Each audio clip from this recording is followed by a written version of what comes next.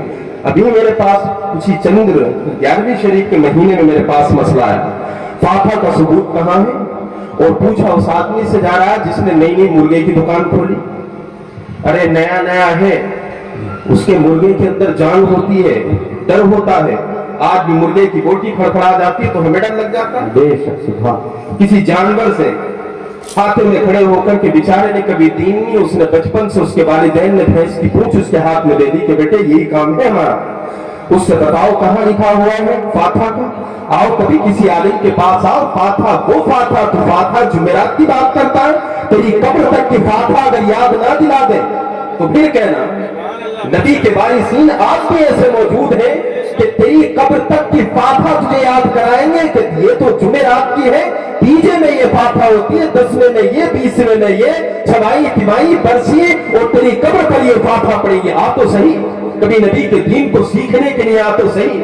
تو کلام پاک میں اللہ نے فرمایا وہ لوگ جو کہتے ہیں کہ اللہ کے ولیوں کا پتہ نہیں کیا حال ہوگا، وہ ہماری کیا کریں گے؟ قرآن کی مانو، کسی ایسے ویسے کی مت مانو۔ قرآن نے اللہ رب العزت نے جب خوف سے پاک کر دیا اپنے مقدس ولیوں کو، کموں سے پاک کر دیا، وہ لٹیرے غوث اعظم کو نہ ڈرا پائے۔ ہم داڑھی منڈے نہ نمازوں کا پتہ، کچھ بھی انگلی اٹھا لیں گے تمہاری انگلی سے کچھ ہوگا؟ تم کیوں پھڑپڑائے پھر جاؤ؟ تم نے کبھی اس قرآن نہیں پڑھا، کبھی مدرسے میں نہیں آئے، اگر آئے ایک آدھ دو بار تو نیزے میں سپارہ چھپایا اور انگلی دکھا کر کے بھاگ گئے۔ یہ حالات تمہارے، اور دین سیکھنے چلے، کھڑے ہو کر کے ویسے کرو گے تم؟ بخاری کو نورانی قاعدہ سمجھ لیا، قرآن کو یہ سمجھایا کہ شاید یہ کوئی ایسی کتاب ہوگی دنیا، ارے وہ کتاب ہے جو ہدایت کی کتاب ہے، جو شفا خانہ بنا کر کے اللہ رب العزت نے نازل کیا۔ کہاں پڑھتے ہو وَنُنَزِّلُ مِنَ الْقُرْآنِ مَا هُوَ شِفَاءٌ وَرَحْمَةٌ لِّلْمُؤْمِنِينَ، جو قرآن ہے جسے تم سوچتے ہو نا، اللہ فرماتا ہم نے اس کو نازل کیا مومنوں کے لیے، بے شک سبحان اللہ۔ جن کے اندر ایمان نہیں ہے، جن کی مثال وہ ہے کہ انگور ہاتھ نہیں آئے تو کھٹتے ہیں، ان کے لیے نہیں۔ اللہ نے فرمایا کہ یہ جو ہم نے قرآن کو نازل کیا ہے یہ شفا بھی ہے، رحمت بھی ہے، لیکن کس کے لیے؟ مومنوں کے لیے۔ ایمان والے بنو، گناہگار ہو چلو گے لیکن ایمان اپنا مضبوط رکھنا ہے۔ ان ولیوں کے آستانے پہ آیا کرو۔ آج یہاں اتنے لوگ بیٹھے ہیں کچھ چوراہے پر بیٹھ کر کے، جو اس میں تھوڑی آتے ہیں حلوہ پراٹھا کھانے کے لیے، اور میں بالکل صاف بولتا ہوں، بالکل مجھے یہ تک کی خواہش نہیں ہے کہ کل کو مجھے بلایا جائے گا، مجھے پرواہ نہیں ہے۔ یہاں عرس میں نہیں آتے، عرس میں آئے ہیں تو یہی لوگ آئے ہیں، باقی حلوہ پراٹھا کھانے، چائے پینے، روڈوں پر پان کھانے کے لیے۔ اگر آتے اس مقدس ولی کی بارگاہ میں تو آ کر کے حاضری دیتے، قرآن پڑھنا جانتے تو پورا سپارہ نہیں بلکہ کچھ آیتیں پڑھتے، آنے کے بعد اور ان کی بارگاہ میں ایصال کر کے پھر ان سے دعا کے لیے کہتے تو تیری تدبیریں بدلتی۔ چائے پی کر کے اور پھر تو حساب لگا رہا گھر بیٹھ کر دیا کیا ولیوں نے؟ تو آیا قبرستان کے گیٹ سے کبھی اندر؟ تو چائے پی کر کے باہر سے گیا، تو پان کھا کر کے باہر سے گیا؟ کبھی ان کا ہو کر کے تو دیکھ، ان کی زندگییں پڑھ، انہوں نے کس طریقے سے عبادت کی ہے۔ اپنے باپ کے لیے اتنے ٹائم تک نہیں جگتے ہیں ہماری قوم۔ 40واں ہوگا حضرت جلدی نپٹا لینا، یہاں پوری رات بھی سنائیں گے تو سنیں گے۔ کیا ایسی بات ہے؟ یہ تمہاری طاقت ہے، یہ ان کا کرم ہے، ان کا کرم ہے۔ حضور کمبل پوش بابا یہ وہ اولاد ہیں جو کبھی اپنے باپ کی میلاد میں نہیں بیٹھتے۔ باپ کا 40واں ہو تو اولاد خونوں پر لگے رہتی ہے، دعا ہوتی ہے تو دوسرے لوگ بتاتے ہیں کہ 5 قرآن ہو گئے، جس کے ابا ختم ہو اسے فرصت نہیں ہے۔ لیکن حضور تم نے ایسے بھی لوگوں کو یہاں کیوں بٹھایا؟ کون سی ایسی طاقت ہے، کون سی ایسی وجہ ہے؟ ہم بھی دعا کرتے، ہم بھی بلاتے، بیٹھو ذکر سنو، لیکن تمہارے ذکر میں جو بیٹھ گئے وہ اٹھنے کا نام نہیں لیتے، کیا بات ہے؟ تو حضور کمبل پوش بابا جنہیں اللہ نے جو ہے سننے کی طاقت دی ہے، تو تربت سے یہی فرمائیں گے